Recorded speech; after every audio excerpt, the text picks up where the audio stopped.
Are you listening? Damn.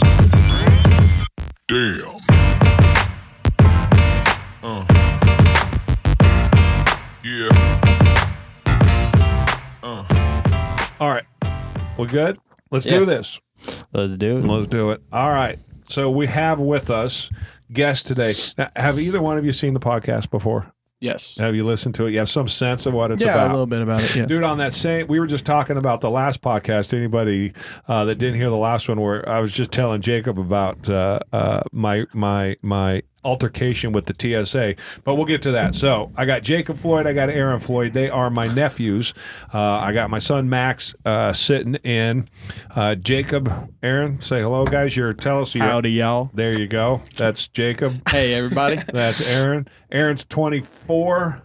Jacob is 22. 22. And Billy's 25. Max is 17. And I'm fucking smart as hell. Old as hell. That's what you meant. All right. So tell us, baby boy, Jacob, you're talking about podcast in college. What's that? Yeah. So I took a podcast at community college that I just graduated from, actually. So what we did is we just did a sports podcast every single day. To be about an hour and a half long, and it reached throughout the whole school. Oh, that's cool. So during my time, we did during the fall. So college football is like the worship of the Right. South, basically. Yeah. So I'll just give my 2 cents about Georgia. We'll have different college fans in there, and we'll say like, "Hey, this is what we need to prepare for next week." And Tennessee. Tennessee, yes. Chattanooga, Tennessee is where these Indeed. guys are from. So I was telling them turn my mic up just a little bit, would you? I was telling them the story about the TSA, and then on top of that, because my buddy called laughing at the last podcast because I just totally ripped up the TSA and didn't get arrested, but it came close. And then that's the same one I think that because Jamie was laughing that I ripped up on Vaynerchuk too. What was that about? I couldn't What was remember. Yeah, that I was going off. Jamie said I went right Oh, from it the was TSA and then started bitching about It was Vaynerchuk. when we pulled up his latest post, the one where he's follow your passion.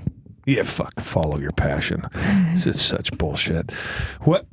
Here we go. So the podcast, as you guys know, we're talking about. We're talking about anything we want to talk about, right? But it's business focused mostly, and just talking about my experience, and then kind of Billy and what he's doing and trying to get done, and any advice we can give, and just kind of my take on business, which you guys have heard, and life, I suppose, which you guys have had to listen to your whole lives. So this Vaynerchuk thing is an interesting one because the dude was talking about follow your passion, which is something that we hear all the time on the internet, right? You see it in memes all the time. You see it on Instagram all the time. Again, turn me up just a little bit. You're peeking. Is that right? Yeah. Huh. So you're going to have to deal with it. I'm sorry. Talk louder. Yeah. So that is a point of contention for me because I think that's bullshit. I think following your passion and trying to follow your passion leads you then to miss out on opportunities. So Vaynerchuk, who, again, every time I talk about Vaynerchuk, before we get fucking slammed again, I think is a genius, right? The dude knows his shit like no other, but that doesn't mean that he's necessarily always right, or that there's not other opportunity, or there's not other ideas or other opinions that make sense. So for me, I said I didn't start out to get into the transportation business. I didn't start out to get in the real estate business. I started out to get in the I got to eat business, and whatever came my way and whatever opportunities I had that came my way, I took advantage of. So Aaron, we'll start with you. And then we'll go to Jacob, and you guys, Billy and I have kind of hashed this out on follow your passion versus follow whatever opportunities come your way. Aaron, 24, give us your idea on what that On what follow your what passion? you think about following your passions. I think following your passion, I would go for that you'll go for a goal that you've always wanted and dreamed of, but in the meantime, make ends meet with lower, shittier type of jobs. I mean, I never wanted to work in a restaurant industry. I never wanted to work in a warehouse industry, but I've had to make ends meet and pay the bills. But at the same time, you get off work at 6, 7 o'clock. Most people, some people, a lot of people, 5 o'clock. What are you doing from 5 to 11? to achieve your goal? What's your dream, your passion to go after?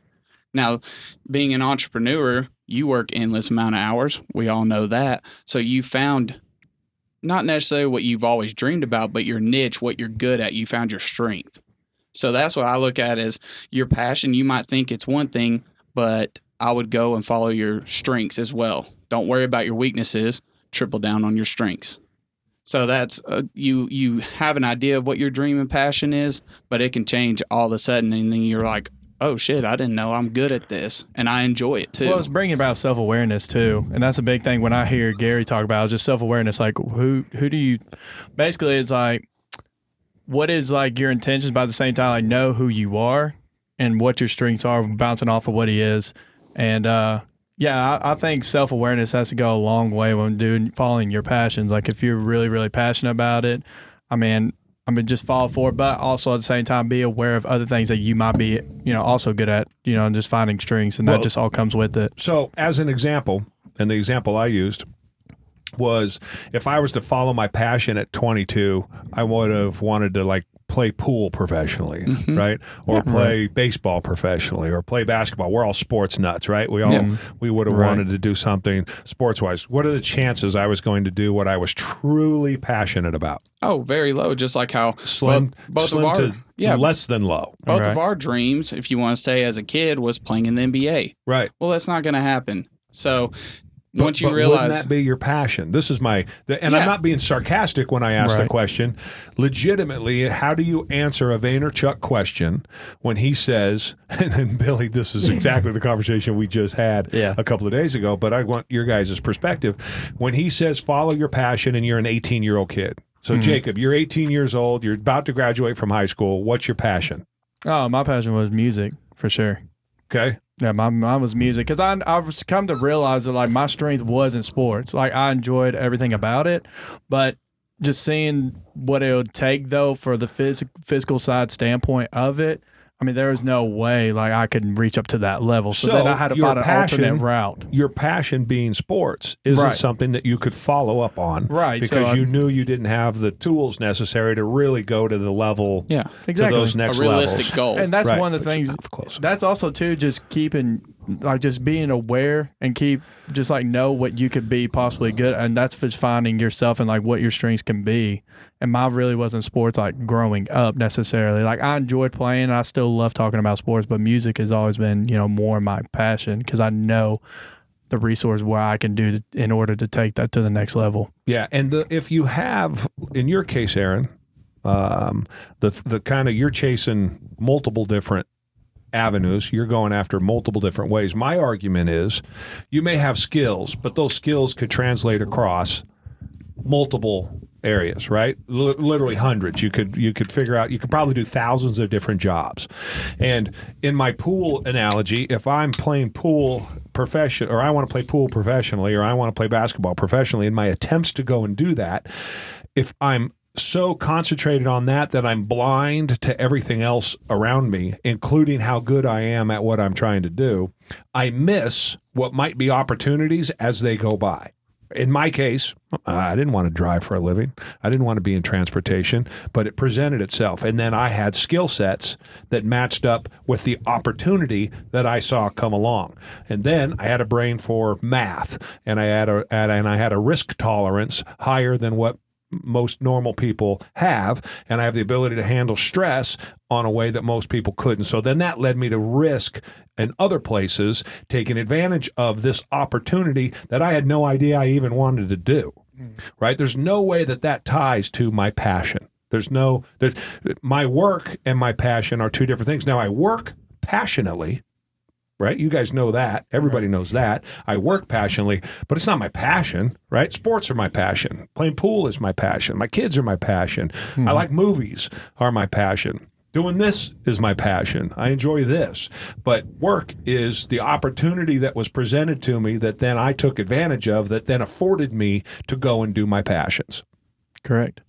Yeah, but at the same time, if he says follow your passion, is he talking about go for the goal you want to, but don't miss the opportunities that come along Well, the I way? don't know. I've never heard him say anything about opportunities. I only see him, and again, I don't want to pick just on Vaynerchuk because this seems to be a recurring theme. You know, this do what you love, this do what you love kind of mantra. Thinking about that, I don't know. You guys, how many people that you guys know between the three of you, the kids that are your age that are doing what they love? Yeah, it's very few. So I don't see how that advice matches But it's reality. It's just taking everything with a grain of salt. I mean, I take stuff from Gary. I take stuff from Grant Cardone. I take stuff from Tony Robbins.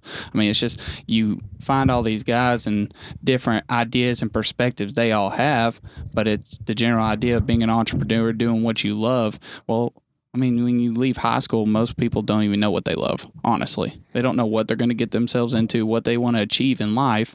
So therefore, it's just go every opportunity you can, find what you love to do.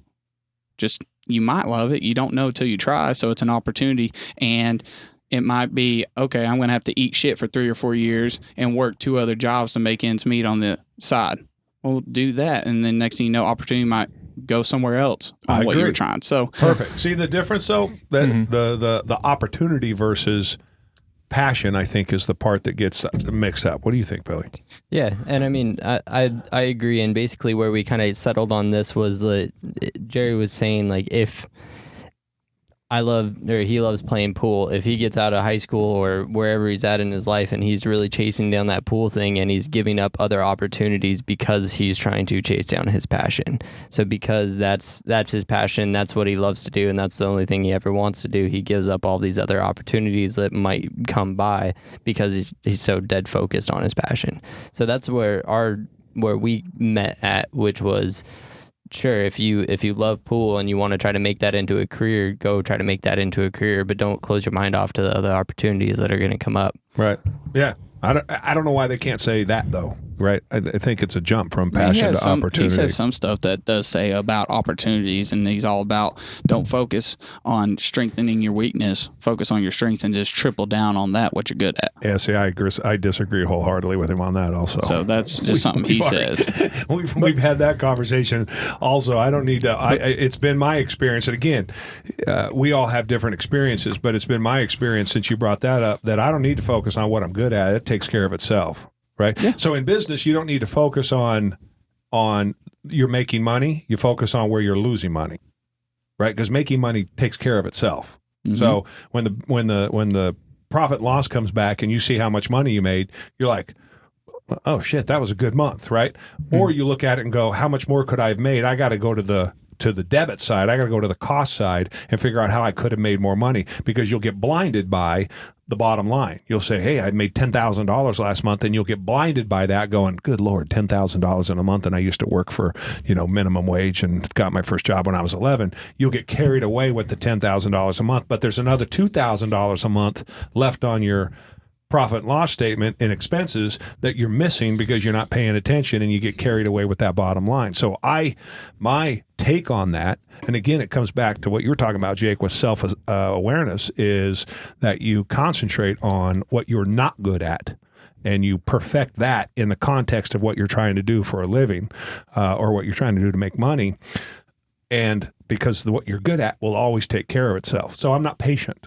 As an example, I have zero patience, right? So I really have to work really hard on the small things and the minutia that go along with being patient. I have people that do it for me, but in the early days, I didn't. And I had to really double down myself to pay attention to all of the things that we were doing, because it would have cost me a fortune had I not. I hated every single second of it, and I was not good at it at all. Brooke, my assistant, can come in and she can look at numbers, and much faster than I can, she can figure out what needs to be done, right? That's her skill set. But in the early days, I had to do it, and I wasn't good at it. Now I can do it without thinking twice about it. But I had to learn to be better at it. I'd rather be out there selling and doing the shit that I enjoy doing and interacting with people and having fun. That was what was easy, and that's what kind of fed my personality and fed my ego. The stuff that was hard, which is the stuff that really made me all the money, was the stuff that I wasn't good at. Well, I see where you're coming from on that side for sure. So it's a self-awareness, like you said. And it all comes down to self-awareness and like what your strengths are and, what your weaknesses are. And, like he says, he doubled down on your strengths. And you say that your strengths, if you're good at something, it's already going to take care of itself. But the weaknesses is what you need to double down on. Is that what I'm Yeah, you got to figure out what you're not good at so that those what you're not, because what you're not good at in business will take you down. Now, most of us are going to have small businesses, right? And I grew up with small businesses, and relative to, a $100 million business or a $500 million business. And in a small business, every tiny penny or every single penny counts. And so you have to be able to watch for every single penny. Well, if that's not your strength, you're fucked. Mm-hmm. Right? You have to make it your strength. You have to make it what you're good at. And if it's not what you're good at, you're probably not going to be in business for very long. So to ignore that, to concentrate on what you're good at, i.e. selling as an example or operations, that's fine. But at the end of the day, you're still out money. You're still not making the money that you think that you should be, or you're out of business because you didn't pay attention to the things that you weren't good at. That doesn't make sense to me. I can't that to me, I can't rectify that. And it makes us feel better, I think, to work on only the stuff that we're good at. Well, I think too, a lot of the stuff that we see on social media is that feel good stuff. It's there to get likes and to get attention, more than necessarily to be broken down as intensely as we discuss it. Yeah, at least. And I think you're right. You're right there. What do you guys think? Oh, yeah. Social media is all about positivity and giving you that great mood like you can achieve anything in life and nothing can stop you. Yeah. Like that's what it's there for. But you got to come down to reality that life is shitty. It really, really is. Like, What is it? I quoted a movie, and there was some quote I did, and you're like, dude, that's out of a movie. I was like, fuck, I think that is out of a movie. Or what was it where I said life is a moment of enjoyment with. Oh yeah, it's Deadpool. Or Deadpool, or somebody, because I had just seen it. I was like, I quoted it like I said it. And he's like, dude, that's from Deadpool. I was like, fuck, I knew I heard that somewhere. But to your point, Aaron, I'm sorry I interrupted you, but that's really exactly what it is. Life sucks. Mm-hmm. Right. Yeah, and it'll chew you up and spit you out and wait for it to chew you up back again. It doesn't care about you. You got to make a name for yourself and brand yourself. Right. It's now all about branding and marketing. Who can get the biggest brand, who can self-brand their name, their company, whatever it is they want to love and achieve. It's all about branding and marketing now. So you got to put positive and good vibes out there. Now, there are some people that bring you down to reality. They talk about reality and they've successfully made it in branding and marketing. It's just a harder niche to get into. Sure, right. Mm-hmm. People like to be told. Yeah, like they want to be hear told what they want to hear, for sure. Yeah. So what are you doing? So Aaron, you're 24. You're just getting started. You've been working a bunch of jobs. You went into, tell us a story. Tell us a story, real estate, and then what you're doing now, what your plan is. Yeah, I worked construction quite a bit throughout after high school. Did a lot of landscaping as well. Realized I want to get into something that has more money and stability in it, so I thought real estate was the answer. And when you came out of high school, you didn't really have... I didn't have a clue what I wanted to do. You're like, maybe I'll go to college. I don't know what... I got to figure this out. Yeah. Is that pretty much? Graduated, and I had a couple colleges look at me for basketball, decided to go a working route through a technical school, and things fell through, and I wanted to go back and get an actual degree like my older brother was doing. So I went back, ended up... It was one of two programs in the entire state of Tennessee where they take your scholarship and your grants away from you no matter what. So I'm here with a 3.8 GPA in college and throughout high school, and I have no scholarships or grants to show. So with that being said, parents couldn't afford for me to go to school, so I ended up paying for school. I dropped out of one college, went to a cheaper college. Went there for almost a year and a half and decided I want to be a business owner. That's what I really want to achieve. I want to be my own boss, live and die by my own mistakes.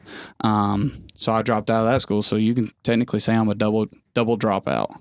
Well done. So working multiple... It's a hard accomplishment. Yeah. That's Not pretty one, impressive. but two Not double one, but dropout. twice. Man. Yeah. I mean, I dropped out of two schools, so... It's impressive. Just working a bunch of odds and end jobs now, here the and there. school thing, though, I don't want to put words in your mouth. It wasn't really for you, though. You didn't as you got into college, you didn't enjoy it. Do I remember that right? Or Yes, I did not enjoy school. I was good at it. My dad wanted me to be an engineer. That was more the route because I'm good with numbers and figuring problem solving. It's something I was born with and easy for me to do, but school wasn't just for me. And just decided to work multiple jobs, and it's been rough. Sometimes I wish I just stayed the college route because I knew I could get a job after 4 or 5 years. I can get a decent office job that pays the money I need, and just realize, okay, I can't do that. I got to just stay focused on what I want to achieve and go for. So working a bunch of odds and end jobs, construction, landscaping, got into the restaurant business, got out of the restaurant business, and now do. Just to be clear, got into the restaurant business means you worked at a restaurant. I was a server. Start a restaurant or anything like that. Just right. a server. I actually advise every young person possible out there to get a serving job. I agree. It will teach you to put up with a bunch. Have a certain mindset at every table you approach because you got to be nice to make money. Right. So they can treat you bad, and here you are still with a smile on your face. No matter how much you hate that person, you're having to serve them. So I advise every young person, if you're in college, that's a perfect job to have because it can work around any schedule possible out there. That's why there's people that's still 30, 35 years old still working at the same restaurant because they can have their own schedule. They can take a vacation when they want to. And I've always said the hardest job in the world would be go sell books door to door, or go sell brooms, or go sell something door to door, because you have to interact with that human. That's the hardest job to do in the world. If you can, the hardest job to do mentally, right? There's obviously physical jobs that are much harder, but if you can master sales, be it sales as a server, be it sales knocking on a door, all of those interpersonal skills that allow you to talk to people and to sell them something, right? In this case, extract a tip of the most amount, or get them to buy the most amount of food, or the extra bit of alcohol, which always adds 20% to that. To 20% of every drink you sell, theoretically, you're getting back in a tip. All of that are skills that will serve you forever. You use those skills. I worked at McDonald's when I was 16 years old, worked that front counter. I use those skills. I've said this many times. I use those skills today. Well, especially door to door, because when you go door to door, when they answer the door, they already don't like you. You're knocking on their door. You're just trying to sell them something. They already have that negative connotation against you. So being able to break through that mindset that they already have against you and still make a sale, that's valuable. It will serve you well. So I agree wholeheartedly. Yeah. So got in the restaurant industry, and then decided to pursue real estate. So I got my real estate license. That was a very slow start for me, being young. Most people will trust an older person that's been in the business 20 years before they offer me on it. So let's talk about that, because we hear that all the time about real estate, and particularly on television. I'm always hammering on reality TV. Constantly hammering on reality TV. And I think I told you guys yesterday, and Billy and I are going to work on it, where we're going to do a comment show on some of these reality TV shows, and pretty much, rip them to shreds. And I get that it's entertainment, but it is constantly pushing. Say on the real estate side, you see the guys in New York, you see the guys in Los Angeles, you can see the guys in Miami, right? They have all these shows about real estate, and the customers come walking to your door, and it's so easy, and everybody should get into this, and it's a lifestyle for everybody, and look what you can do. Why don't you shed some light, because I know that you'll give us an honest take on that, and I know that you're a hard worker, so this wouldn't be the type of thing you got your license and went home and sat on the couch. Why don't you tell me about the glamorous life of getting into real estate? Oh, man. It was as Jacob laughs. No, it's hard as hell, man. He was telling me stories about it. Just let him tell you. But man, I was through that with him too, and he was telling me, yeah, dude, when you think about all the glamorous, TV shows, all that, like no, like when you're at the bottom, like right here, it's nothing glamorous at all. So, Jake, am I right? And I'll get to just a second, Aaron. Am I right though that these shows? I'm right to be critical and to criticize these shows because they give off, and generally the public thinks that it's one thing, only for it to be something completely different. This is the argument. Well, we haven't argued about it. This was kind of the thing we had when we were thinking about doing this commentary show is Billy said, well, how many people can possibly think that's real? And for a minute I was like, yeah. And then I was like, wait, These shows are popular as hell. I Yeah. think lots of people think that shit is real. Right. Is that? Yeah. I mean, that's exactly That's right. what you thought. Yeah. Yep. See, so there we go. There's our market research right there. Yeah. Y'all got me. Yeah. I mean, I've really thought too. Yeah, it's hard. That's and there's nothing the matter with that. That's the point. And the point of our podcast here is trying to change perception and change reality so people understand what it takes and the way the process works and how the world really works and how life sucks, because so much of it is glamorized or, like you're saying, is marketed. But so tell us about the glamorous world of with real estate. real estate. I mean, I have a couple young friends of mine that I stay in touch through social media. They are well off, making huge money, doing their thing in real estate, and they're 22 to 25 years old. So it is possible, but at the same time, it takes a lot of money up front. And I couldn't come up with that money right away because I had bills and stuff to pay for. I had to make ends meet personally before I could spend all this money on advertising and marketing. And it's almost like, yeah, you can give them a business card, talk to whoever you meet, hand them a business card. Hey, call me because we talked about buying or selling a home. So call me when you're ready. Well, they have 3 or 4 cards already on their refrigerator. They just do. It's just hanging there, and they have a friend locally that they already know that's been in real estate for 15, 20 years, so they're going to automatically call that person. So getting people to commit to a young person in that industry is super tough, and I applaud the people that are young that have successfully made it in the business, because coming from the same standpoint, that's hard as hell to do. Right. It's really hard, and I applaud them for doing what they need to do and making their ends meet. I just know it takes a lot of commitment and financials up front that I just couldn't have. And the point of that is, the point of this, I should say, is to point out that, yes, people can do it. But I don't remember the numbers. Maybe you guys know what they are, but I'm going to make these numbers up as an example. But I think there's something like 5 million houses sell last year, right? Yeah, And there's something like 5 million real estate agents or More some than that. giant It's- number. yeah, like I said, I there's don't more know the agents. math, but wasn't it? There's more agents than houses that sell. So you have to look at that and you have to say, yes, cream is going to rise to the top. There's going to be people that are always really good at it. But when you're looking at it as a career and you're watching reality television shows and going, that's for me, that's the 1/10 of 1%. Generally, that is a tough way to make a living, and it is a long slog to get to where you can make a living. Years. Everything takes years no matter what. Right. You got to invest the time to get anything. But the chances on that are me making it to the NBA or the NFL. they're long. Right. I mean, Yeah. they are if you do professionals it at what they do. statistically speaking, and more houses, there's more agents than there are houses. Those odds are probably longer than making it in the NBA, which are insignificantly minute, Yeah. right? And I mean, I still have my real estate license, and I'll still talk to people about it, help them wherever they need it, and if they ever do call me, I'm going to be there. But since that didn't work out financially for me as fast as I wanted it to, I had to get a full-time warehouse job. Been doing that now for almost a year. It's what pays the bills. It's what's helped me tremendously. And I also just here recently, about 2 or 3 months ago, started in social media marketing.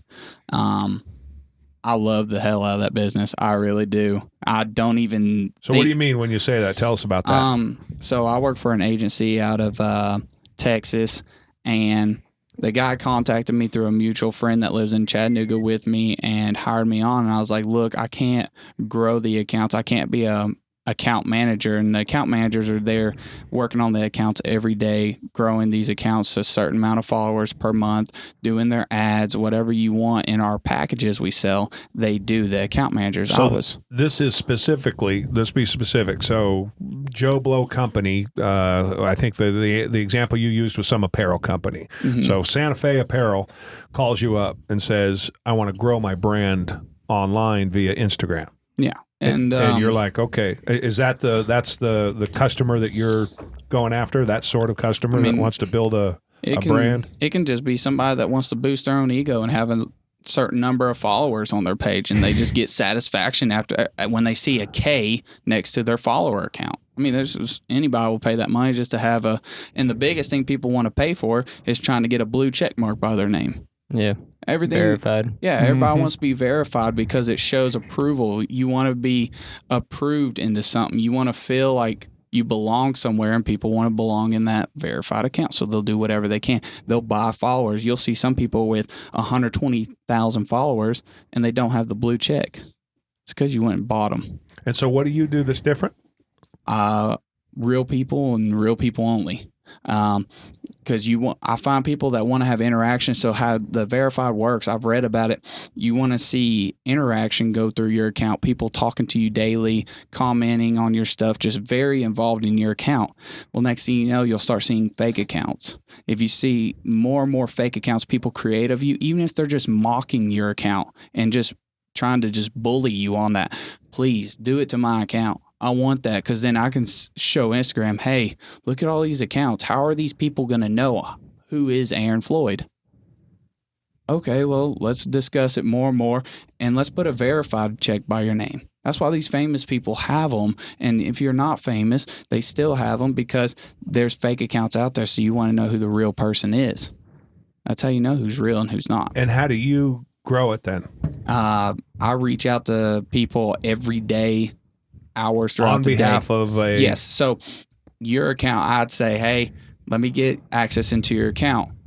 So you hand me your account name and password. There's a privacy policy we sign letting you know we don't touch your account in any way, shape, or form. We don't post anything unless you tell us to. We let you do all the stuff on your account, but we're here to hand me access. I go follow people. I go interact with people through your account, because if I do it through mine personally, I'm just a middleman. They want to see that the real account's actually involved with them. So you're reaching out, you're DMing them, Yeah. Just and that's how interacting. I actually get my business is I see an apparel company, they have a low amount of following or a low amount of followers, high amount of following. Let's get that ratio back. So I'll DM them, hey, this is what I can do for you. Nobody reaches out to me. I reach out to them. So I can tell you right now, you DM 100 people, you are lucky to get 10. Sure. Oh, sure. So I'm surprised it's that high. yeah, if you're hitting 10%, you're doing good. Yeah. And when it comes to social media accounts, if you have 10,000 followers, minimum you need 1,000 likes. Mm-hmm. If you don't, you have something wrong with your page. Yep. Something is messed up. Those people that have 120,000 followers and they're here with 2,500 likes, you went and bought all them. Yeah. Those are ghost So, accounts. Those are Again, though, non-active what you're accounts. doing, what the benefit that you're bringing to people is you're bringing real followers Mm-hmm. based on your interaction on their behalf from their account. Yeah, and plus people that show the same interest. If you are trying to make it in the country music industry, I'm not going to go reach out to somebody that loves Kiss and just listens to Kiss their whole life. Right. You're Like, searching, yeah. you're doing that by hashtags. I do it through hashtags. I do it through personal people I know, through connections. I look at their pages. So I might go on your page and be like, all right, let me see the people that's liked your page. And you're big into motivation and all that. Well, okay, I have a guy over here that wants to boost. He wants to have a bigger account, and he's big about motivation. So I'll just grab people off yours that likes and interacts with your account. I don't just go on your following and just start doing that. Right. I look at who's liked the photo because those are active. So I'll scroll through them, pull certain people out through an app I use, and it can go throughout a night because Instagram has a lot of algorithms and stuff where you can only hit certain numbers a day. Mm-hmm. And it changes constantly. Well, I have this app that will let me, I can go on your phone and follow 600 people, and it will do it throughout the entire night. It'll hit every certain time to where it shows Instagram that I'm not doing it all in a lump sum. But It the gradually 600 goes. people, though, these are legitimate people. Yeah, these are all active that's people. interacted Right. with other people's accounts and shows interaction, and they have more than 6 photos. So what's the plan then? How do you monetize that? You get paid to do that? Somebody Yeah. buys it on a monthly subscription or something like that, I'm assuming. Yeah, there's packages that go from $200 to $5,000. Right. So I say, hey, $200 a month, you'll get X amount of followers. I'll show you what I can do. So I'll follow, unfollow, I'll interact with people and gain you more business. I've had success with apparel companies on increasing their online sales because I've reached out to people that like similar clothes to that dress that certain way. Mm-hmm. And so there's a better increase of sales. I mean, you're just playing the numbers, and that's really what it is. And I've no contracts because I'm not trying to tie anybody down. I want to earn your business every month. And so you earn a percentage of the Yes. contracted amount, and then your plan ultimately is to do what? So that's kind of the beginning, breaking into it. That's what you do. Long term, what? No, so now that's what you're doing: working a warehouse job, doing this job, a little bit of real estate, but primarily those two jobs. And you're living in Chattanooga, Tennessee, and now you're going to go do what? My goal is this winter, December, January, move to Nashville and start my own social media marketing company. And you want to move to Nashville because moving to Nashville, more opportunity. There's bigger more city. opportunity in the bigger city, but also I've helped country music people that are trying to make it in that industry, and there's a huge need in that area because everybody wants to play a guitar or sing on the side of the road. Right. Hey, what's your Instagram? I know you got social media. I can do more than just Instagram. My higher packages can say, hey, I'll take over your Twitter, your Facebook, and I'll run all your ads. I'll promote you in the way I know how to certain groups of people. So that's where I see the opportunity of really expanding a business is, one, being in a bigger city, and two, finding that niche you like. I love country music. I know all about country music. I have connections in country music, big connections. So let me use that to my advantage. Sure. Makes sense. So you're going to where you think you have the best opportunity to be Succeed. successful. Yeah. I wouldn't say best opportunity, but better. Yeah, absolutely. Where would the best opportunity be? I don't know. We'll see where it takes me. Well, so as far as you know, though, right now, this is your best this is opportunity be to go to Nashville. Yeah. Right. I have no other choice if I want So to you'll expand. go up, you'll set up your own deal. You'll hopefully start doing this for customers on your own, and then eventually you'll have a business where you'll add people that work for you doing the same thing, and you grow your customer base that way. Yeah, I'll add people right away. Right away, I will, because I have everything mapped and planned out. Doesn't mean it's going to go according to plan, but I know I got to have people in place. And if I wait too late, it took 7 months for this guy to finally talk me into doing it, because I just thought it was a hoax. Like, how do you make money on Instagram? Really, people are going to pay every month for this? Like, I just thought it was a scam, a pyramid scheme, when it's actually a legitimate business. So I know right then when I want to start my own, I got to start reaching out to people no matter what. And it's not like I pay them by the hour. They have to go get their own business. My boss doesn't pay me anything until I get him a client, and they sign the form saying I will pay this every month, and they put it in his PayPal account. Right. So you got it. So you're going to go work for yourself. Yeah, and That's the technically, plan. being a salesperson just for him, I'm an entrepreneur. I got to go find my own money, my own business. Yeah. So there's your drive right there. How are you going to pay the bills? Through restaurant work. Attaboy. Yeah, Attaboy. That's what I'll do in the Doing evenings what it has and to nighttime. take, Yeah. whatever it takes, right? I'll work anything. It Attaboy. don't bother me. Yeah. Cool. Jake, 22. 22. Just got out 2 years of college. Mm-hmm. Right now in Tennessee, you get 2 years for free. Yes. Right. So you took advantage of that. Yes, sir. So I get all the time. Billy and I hear this all the time. You know, the young guys. There's nothing to go do. There's there's what I don't know where life's going to take me. What am I going to go do? I'm 22 years old, and I think that there is this misconception on this need to be driving a Lamborghini when you're 22 years old, because what do they call those guys online that rent? They fake it till they make it type of thing, or Yeah, it's a business I've thought about getting into. I know a couple friends that will buy these exotic cars, their dream cars, and rent them to dudes, right? Yeah, they'll totally put it into a business. They have their own business in automotive.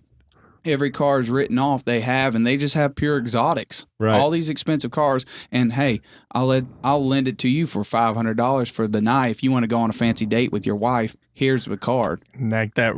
You got that money. That's when you're gonna act like you got that. They're paying for your car. And then they get out there and they put pictures up of them on Instagram. Yeah, and then it gets everybody boosted like, "Ooh, this dude's got this." But where is it now? So I give took me it back. Give me the idea from your perspective. Then you're sitting here looking at the rest of you got your whole life out in front of you. You got 2 years of college done. Mm-hmm. What's the plan?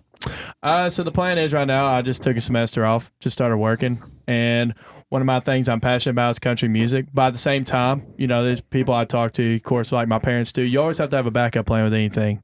So for me, I don't know what my backup plan is right now. So that's where I'm stuck in between right now. Is like I love doing music, and that's what I do. I work. Literally my schedule is I wake up, do music, go to work, come back home, stay up late, do more music, work out, go to bed. That's like my schedule right now.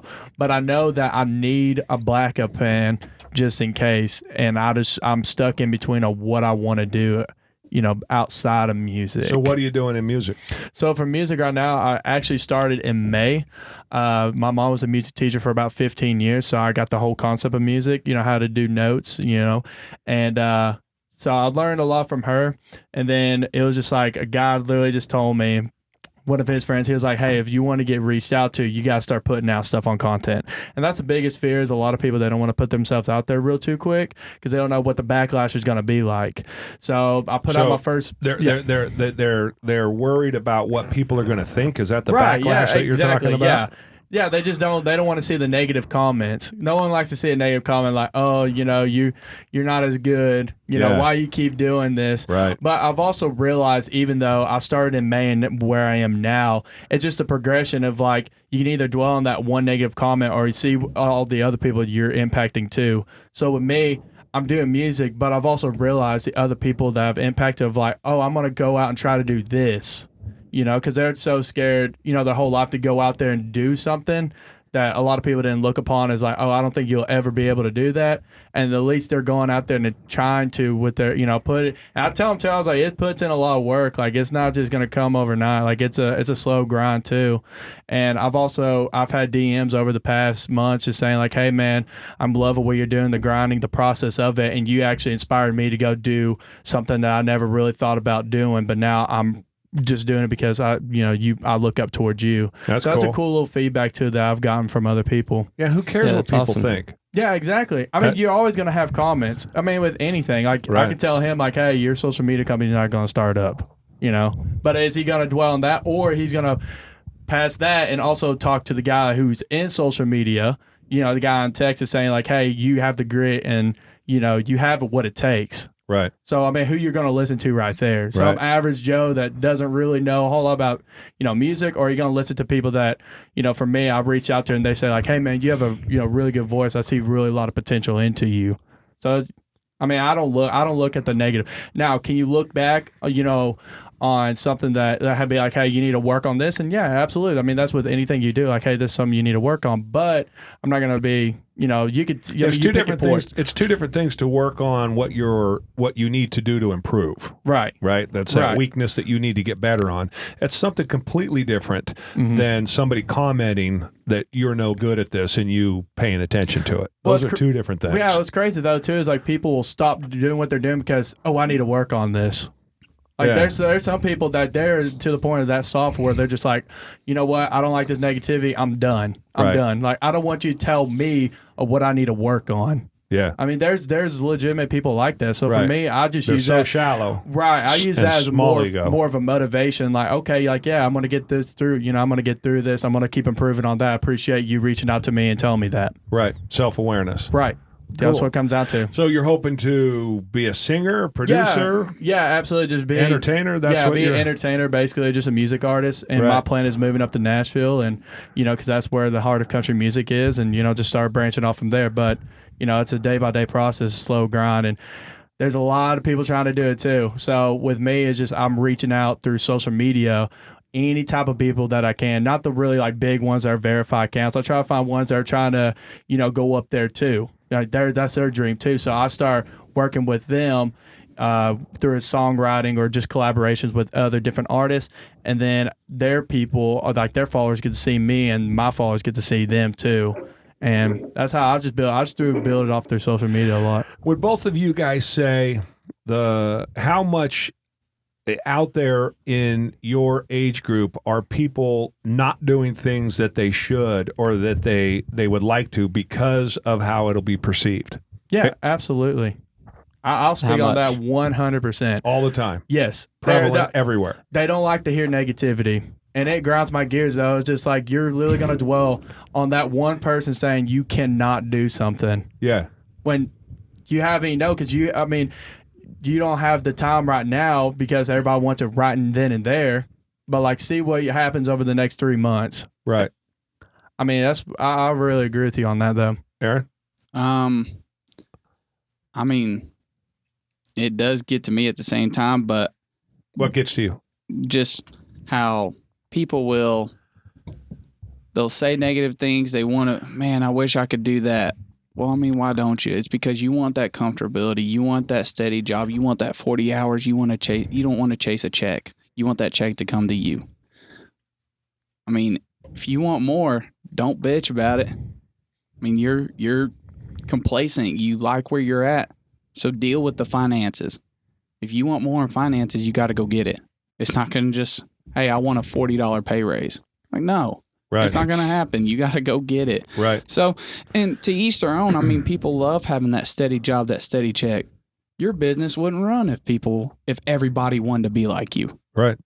So you need those people in line. We need those people at McDonald's. We need people everywhere to do their certain things. So, I mean, as long as you're not complaining, props to you. You're doing what I wouldn't say love. You're doing what you know you have to do to make ends meet. And we're always talking about that here because we always have to throw this caveat, Billy and I, in that it is, if you're happy with putting that grommet, in the side of a fender, good for you. Mm-hmm. If that's your deal and you're 8 hours, and I know a lot of people that want to be off at 5 and they're on the 7:50 train and they're home, and on the 5:50 train and they're home at 6:10 every night, and that, I mean, legitimately they're happy doing that, and I could not support that more.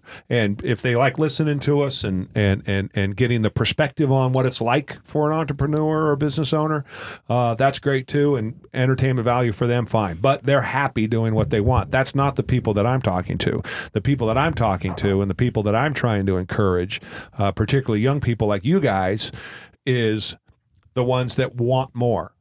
So go work the restaurant job, go do what you're supposed to, go put your time in, but if you want more, you have to do more. And if you're not willing to do more, then you can't sit there and complain about not having more. The whole, I wish I had a fancy car collection like you do. I was like, yeah, motherfucker, I've been working for 25 years, 15 hours a day to get the fancy car collection I have. Are you willing to sacrifice and do what it takes to get that? Or are you just going to sit there and complain? Oh, no, I'm happy about my 8 to 5 job. No, you were just complaining to me about wanting more. I give you the advice on what you need to do to get more, and your reply is, I'm happy with my job. See, that's the people that I'm trying to push out to go out and do more. Understand that if you want more, you have to do more. Sounds like you guys got that down. Oh, yeah. And that's all because of the parents. They gave us that mindset to be doing more and be better than what they've achieved in life. Sure. Now, I'm totally blessed. Same marriage throughout my whole life. Not many kids can say that. I have a mom and dad there to support me. Not many kids can say that. So I'm totally blessed with it, but they've always pushed us to do more than what they've ever been able to do. So that they're big on, growing up, it was get a degree. My dad has a degree. He was big on getting a degree in that. And he came to the realization, especially with me dropping out of 2 schools, that, okay, maybe a degree isn't for everybody.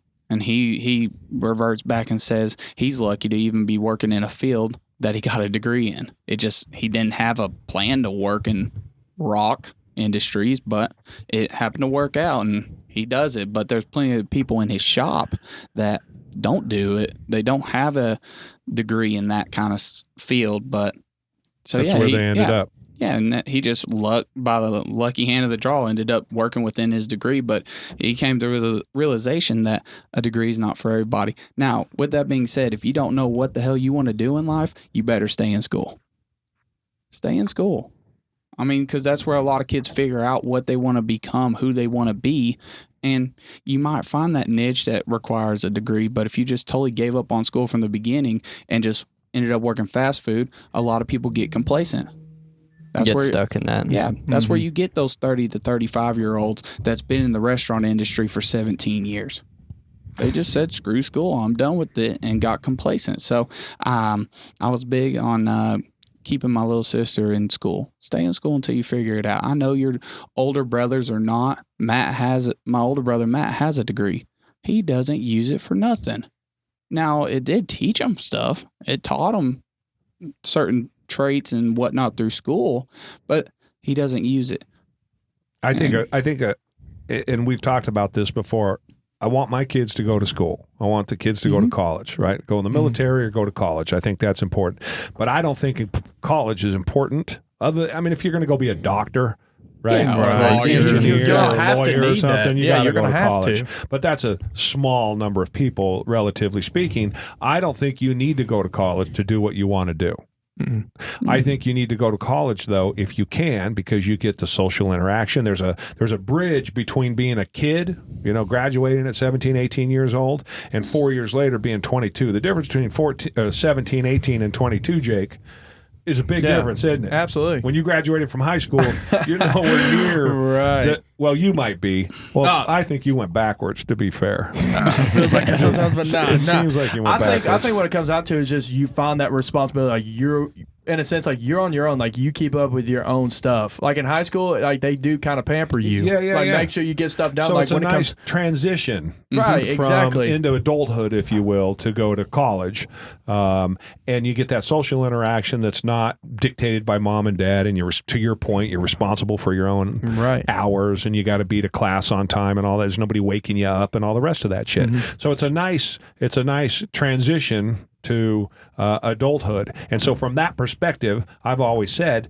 if you can do it, go do it. But what I don't agree with, and never will, which is the point you're making, Aaron, is you don't need it. You don't have to go. There's nothing that can stop you from doing what you want to do just because you don't have a degree. You can go do anything you want to do, and I can point you to every field short of the one where you need a lawyer or an engineer or those sorts of things, where you need a degree, where there are people doing the work that don't have the degree. And there are people waiting who have the degree who aren't doing the work, i.e. the person without the degree, because he works harder, he's smarter, he's more driven, he wants it more, can go get that job. Because I hear it all the time, I can't get that job because I don't have that piece of paper. No, you can't get that job because you're not going to those places that employ people like that and standing at the front desk and saying, you have to hire me. You don't understand who I am, what I'm going to do, what I'm willing to do, how hard I'm going to work for you, the effort that it takes to go get that work, right? You want it to walk in the door and then you're happy doing it, but you're not happy, but you don't want to have to put the work in. So many people don't understand what's possible without any education because we've been so drugged. Brainwashed. Are brainwashed. Yeah, Brainwashed. Billy. Drugged, close. Yeah, brainwashed into thinking that's what we got to do. I sit here, I got no education, none. I got street education. That's where my education comes from, and look what I've done. So I'm a firm believer in that, but I agree with you wholeheartedly, though, Aaron, like I said. I want my kids, if you have the opportunity, go to college, get the experience, have the fun, fucking put off life for a while. Life sucks. College is easy. College compared is to life. easy compared to life. What have I told? I got Max, my son, sitting here. He'll tell you the worst day. The worst day in high school is the best day of the rest of your life. You guys are laughing. You've heard me say that before. Is that so true? Jake, is that true or is that so true? true, So man. if you're That's so talking true. to a 17-year-old kid right now, a 16-year-old kid who's in high school and thinks he's got it tough, what are you telling him? All right, man. Just seize every opportunity that you have in high school, because when it comes out to the real world, when you get out there, man, it can sometimes just come and slap you in the face, man. You're like, I wish I was back at where, at high school. That's how it is sometimes. So Right. going back to what you're saying, yeah, the worst days in high school are literally the best days at, just the out rest there. of your yeah, life. the rest of Yeah, your it's life. easy. Exactly. Right. Exactly. That's why everybody relives those kind of glory days, right? And then they can't ever get past them for sure. So once we move on past this topic, or before we do, there was another school of thought on this. Instead of going to college until you kind of figure out what you want to do, Casey Neistat was actually where I heard this one from, and I completely agree. His story was that, he got somebody pregnant and had a kid real young, and needed to make ends meet, and he said he found his motivation at the bottom of a pot. So he was working bottom of a pot. So he was working a dishwashing job, scrubbing pots for 8 hours. And he said, scrubbing a pot for 8 hours, you find out real quick what you want to do, or at least find the motivation that you don't want to do that for the rest of your life. Yes. And I definitely felt that. I worked at a grocery store for 5-6 years, and that was just stocking shelves and facing and anything else in the grocery store. But being stuck there, like it was like 3 years in when it really started to hit, and it was like, no, I need to do something else, and that gave me the motivation to do that for sure. So I'm almost leaning more towards that route. Like if I was to tell somebody, if they didn't know what they wanted to do, whether go to school or go get a job and start working, I'd definitely go with go get a job and start working. Yeah. Yeah, and I could see that too, because real world experience, you're going to learn more.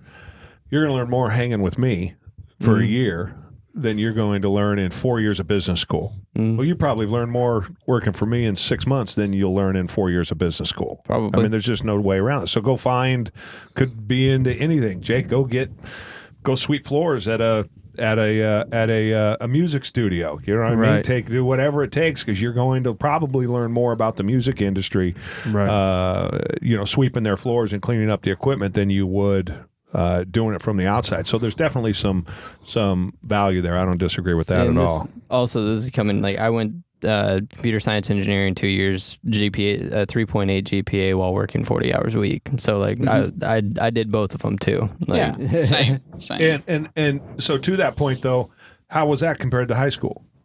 Oh, way harder.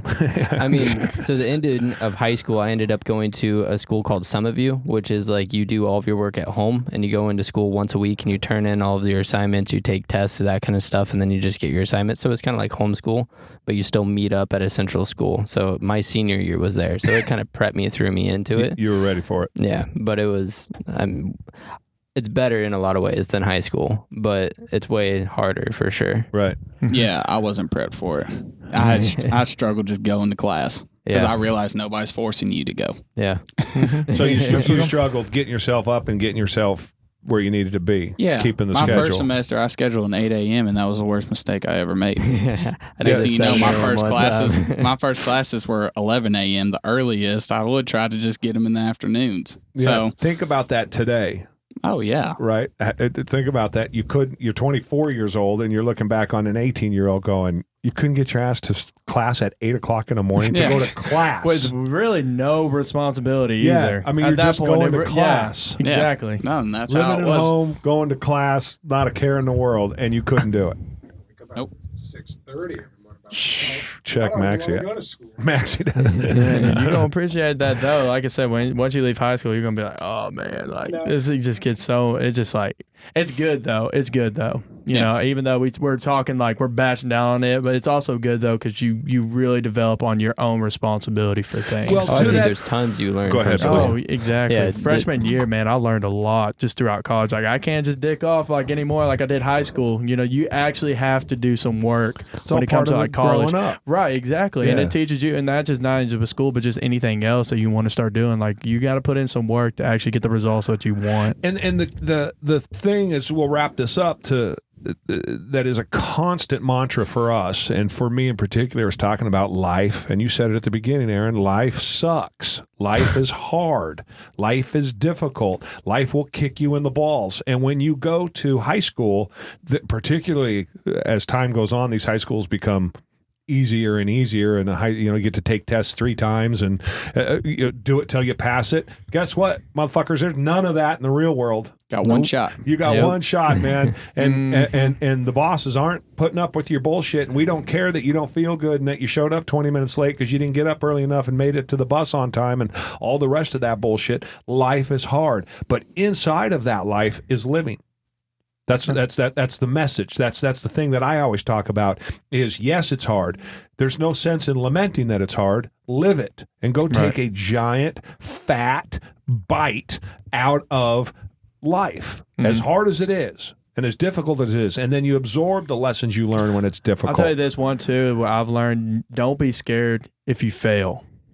Like that's one of the biggest things that I've learned too. Like coming out of high school too. Like if you fail at one thing, like don't let it just corrupt you. Like in life, you're gonna fail at certain things. Like you're gonna fall short of things, but it doesn't matter. Like you could, as long as you put in the work, though, the progress going back up to, you can get to where you want to be. Yeah, see, that's good because I don't think that's taught. I don't think failure is taught. It's certainly not shown, right? Rarely, again, popular culture, everybody's successful. But you don't get successful. You know, all of those things that they hold up as the bastions of success, these entrepreneurs or these Google and, you know, all of these, what they call unicorns in the technology world, these aren't entrepreneurs, right? These are 1 in a billion companies. These are 1 in a billion people. For the rest of us, it is a slog. It is a difficult, hard climb. It's a journey that takes decades, and it's fucking hard to do. But in each one of those failures, if you approach it the right way and you assess it correctly and you're assessing yourself and what you learned and what you did wrong, the next time you're that much better. And that's the only way to get there. You can't get there. You can't get there without making mistakes. You can't get there without fucking stuff up. You can't. I say it all the time. Billy hears me all the time. I just hired a new manager at night. He started Monday. He's the graveyard manager. I just had this conversation with his bosses. I was like, okay, get ready. Shit's going to get fucked up. And it has to. He can't do his job. He can't learn until he makes a mistake. But guess what? He's smart. He'll make the mistake one time and he'll go, I see. I could train him all night long. I could have somebody with him for 3 months training him how to do this, or I let him go make some mistakes. And if you have the right person and the right mindset, the right attitude, the right approach, he's going to learn from that mistake. That's life. And a microcosm, working in, you know, managing my operations at night in a microcosm is life. That's it. Right. Make mistakes, learn from them, do better the next time, move forward. Self-assess, make mistakes, learn from them, do better the next time, move forward. Right. Cool. Definitely. Let's talk 1 second about your stupid shirt. Oh, my shirt? Yeah. I'm just going to let everybody know the Braves will win against the series against the Dodgers. Who they playing? Who they playing? I forget who they're playing. They're playing the Braves. Yeah.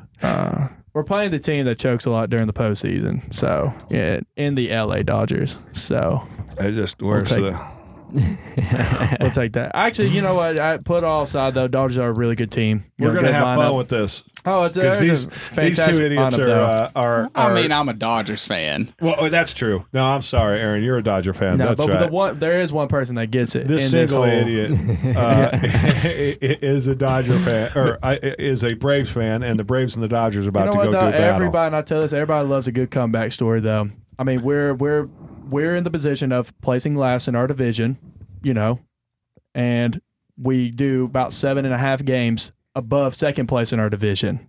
I mean, no one cares, dude. It's the Braves. What I'm saying though is, like, people, I'm telling you, they're gonna we've been estimated the whole year. Right. We have, but with our young talent though, you ready? Yeah, absolutely. This your time? No, not win the whole thing. Strong? No, not win the whole thing. No, series, no. But just, it's gonna be a lot better than what people are gonna expect, or are expecting. It's gonna be a sweep. How's your boys in Georgia doing? Oh, they're doing fine, undefeated. Are they undefeated so far? Yeah, number 2 in the nation. All right, good for sure. And we beat Tennessee. So I mean, number 2 in the nation is really. I know, because you got Alabama up on top, right? Yeah, so, exactly. But we'll get. There's like number 1, and then there's a whole another league. Absolutely. Goddamn Alabama. And I think the Tennessee Volunteers are in like the high school league. Are they still in? Are they still a college team? We're bad. We're bad. They're about to throw away the program. Just toss the program. They used to be something. Oh, yeah. Man. Although, again, I still love, we were talking about it yesterday, I happen to be watching the game. I don't know why I don't watch college football. I happen to be watching the game, that Tennessee-Georgia game a couple years ago. What's your problem, Jake? You all right? No, man. What's the matter? Bringing up bad memories like Which that. one's worse, though? You have multiple bad memories because Alabama absolutely. put the boot to you. You know, we're in due time of a national championship. All this is that because you choked off the last one? Yeah, for sure. Right. I mean, that's a ballsy move, though. That's a hell of a coach. To put your backup in the second half in the national championship as a freshman. Hell of a move, though. But that's right. I forgot you lost to a freshman. Hey, we had a freshman get us there. So I'm confident this year. We'll see, though. But yeah, Alabama's the only guy. I'm looking forward to our Braves-Dodgers matchup. I won't be talking any shit. You probably won't be either. So it'll be. I mean, I expect to do good. So Yeah. Whatever. Guys, I appreciate you coming in. That was problem. fun. Yeah, Oh, yeah, it was fun. You gave us exactly what we're looking for. Max, you got anything you want to add? Max is 17, senior in high school, planning on hitting the military when you get out, right? Gonna shave that beard at some point, I hope. I'll shave it like It's gonna have to. Dude, that is a Abraham Lincoln. It just needs to go. But look, these two can't even. They wish they could grow I that wish I beard. could do something like Dude, that. his I beard still is feels so like- brutal, and you two wish you could grow it. Looking at his, I feel like I shaved this morning. I didn't. Like I feel like I shaved my beard, and I realized I haven't shaved in 3 days. But looking at his, it feels like I've literally shaved. So, All right, gentlemen. that wraps us up. Thanks everybody for tuning in. Be sure to. I don't hear any music. Oh yeah, it gets added in post. I think you just go ahead and play Rocky Top in the background. Yeah. Rocky Top, Tennessee. Do we look like hillbillies? Are you going to go to Tennessee and come back wearing shit kickers? Why would I ever go to Tennessee? That's a good You're gonna go to question. Nashville. Check it. Yeah. Why would I ever go to Tennessee? He says. Be sure to check us out on YouTube, Instagram, Facebook, iTunes, Google, Reddit, and Spotify. Go Braves. There's You no can way never to forget remember that about one. Where are we? Jerry Brazie on all of them. Send your questions to questions@jerrybrazie.com. Check us out at jerrybrazie.com. Remember, people, did you say go Braves in the middle of my outro? I was about to, Motherfucker. at the end of it all, I was about to say go Braves. So they Motherfucker. leave off on a good note. Everybody wants a good note when they leave Billy, off get of a ready to podcast. shut. Okay, his Oh, mic get off. ready. Get ready, Billy. Get Go ready. ahead. Shut his mic. Remember, opportunities are everywhere. Go Dodgers. And wait a minute, now I completely fucked this up. Remember, opportunities are everywhere. You got to go get them, people. Peace. All right, go Peace. Braves.